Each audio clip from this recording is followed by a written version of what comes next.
കേരളത്തെ ആകെ നടുക്കിയ തൃക്കൂർ വധശ്രമ കേസിൽ നാടകീയമായ വഴിത്തിരിവാണ് ഇപ്പോൾ സംഭവിച്ചിരിക്കുന്നത്.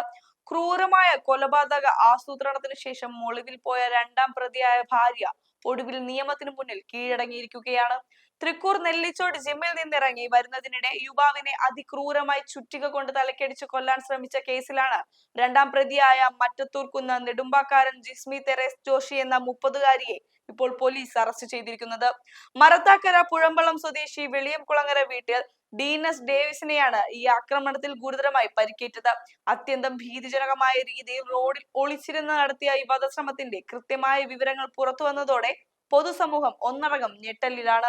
അന്വേഷണ സംഘം നടത്തിയ കൃത്യമായ പരിശോധനയിൽ ഡീനസിന്റെ ഭാര്യയായ ജിസ്മയും ഈ കേസിലെ ഒന്നാം പ്രതിയായ പോട്ട പനമ്പിള്ളി നഗർ സ്വദേശി സിറിലും തമ്മിലുള്ള വഴിവിട്ട ബന്ധമാണ് ഈ ക്രൂരതയ്ക്ക് പിന്നിലെന്ന് വ്യക്തമായിട്ടുണ്ട്. ജിസ്മയും കാമുകനായ സിറിലും ഒന്നിച്ച് ജീവിക്കുന്നതിന് വേണ്ടിയാണ് ഡീനസിനെ ഇല്ലാതാക്കാൻ മാസങ്ങളോളം നീണ്ട ഗൂഢാലോചന നടത്തിയത്. ഈ കേസിലെ ഒന്നാം പ്രതിയായ സിറിലിനെ പോലീസ് നേരത്തെ തന്നെ വളരെ പെട്ടെന്ന് വലയിലാക്കിയിരുന്നു. എന്നാൽ കൃത്യത്തിന് ശേഷം അതീവ ചതുരതയോടെ പോലീസിനെ വെട്ടിച്ച് ഒളിവിൽ പോവുകയായിരുന്നു രണ്ടാം പ്രതിയായ ജിസ്മി. ഈ കൊലപാതക ശ്രമത്തിന്റെ കൃത്യമായ മോഡസ് ഓപ്പറാൻഡി പരിശോധിച്ചാൽ ഏതൊരു സാധാരണക്കാരനെ ഭയപ്പെടുത്തുന്ന കാര്യങ്ങളാണ് പുറത്തു വരുന്നത്. കഴിഞ്ഞ മെയ് 8-ാം തീയതി രാത്രിയിലാണ് ആക്രമണം അരങ്ങേറിയത്. ഡീനസ് പതിവായി പോകുന്ന നെല്ലിച്ചോട്ടിലെ ജിമ്മിന് മുന്നിൽ ഒന്നാം പ്രതിയായ സിറിൽ മുൻകൂട്ടി ഒളിച്ചിരിക്കുകയായിരുന്നു. വർക്കൗട്ട് കഴിഞ്ഞ യാതൊരുവിധ സംശയവുമില്ലാതെ പുറത്തിറങ്ങിയ ഡീനസിനെ ലക്ഷ്യമിട്ട് സിറിൽ കയ്യിലുണ്ടായിരുന്ന ഭാരമേറിയ ചുറ്റിക കൊണ്ട് തലയ്ക്കാഞ്ഞടിക്കുകയായിരുന്നു. മാരകമായി പരിക്കേൽപ്പിച്ച് കൊലപ്പെടുത്തുക എന്ന ഒരേയൊരു ഉദ്ദേശത്തോടെയാണ് ഈ ആക്രമണം ആസൂത്രണം ചെയ്തതെന്ന് വ്യക്തമാണ്.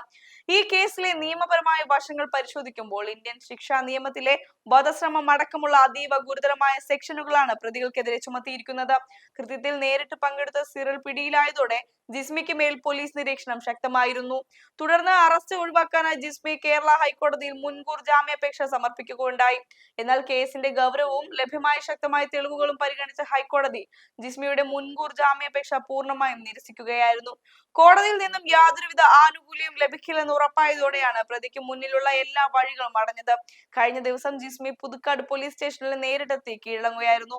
സ്റ്റേഷനിൽ വെച്ച് ജിസ്മിയുടെ അറസ്റ്റ് രേഖപ്പെടുത്തിയ അന്വേഷണ സംഘം ഇവരെ വിശദമായി ചോദ്യം ചെയ്യുകയും ചെയ്തു. തുടർന്ന് കോടതിയിൽ ഹാജരാക്കിയ പ്രതിയെ കോടതി നിലവിൽ റിമാൻഡ് ചെയ്ത് ജയിലിലേക്ക് അയച്ചിരിക്കുകയാണ്.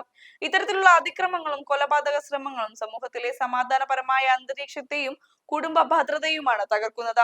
ഇത്തരം വഴിവിട്ട പ്ലാനുകൾ ഒരിക്കലും നിയമത്തിന് മുന്നിൽ നിന്നും ഒളിച്ചുവെക്കാൻ സാധിക്കുന്നില്ല എന്ന മുന്നറിയിപ്പാണ് ഈ കേസിന്റെ അതിവേഗത്തിലുള്ള അന്വേഷണം നൽകുന്നത്. പൊതുസമൂഹം ഇത്തരം ക്രിമിനൽ ചിന്താഗതികൾക്കെതിരെ എപ്പോഴും ജാഗ്രത പുലർത്തേണ്ടതുണ്ട്. ഈ കേസിന്റെ കൂടുതൽ വിചാരണ നടപടികളും അന്വേഷണ പുരോഗതിയും വരും ദിവസങ്ങളിൽ കോടതിക്ക് മുന്നിൽ തെളിയാനിരിക്കുകയാണ്.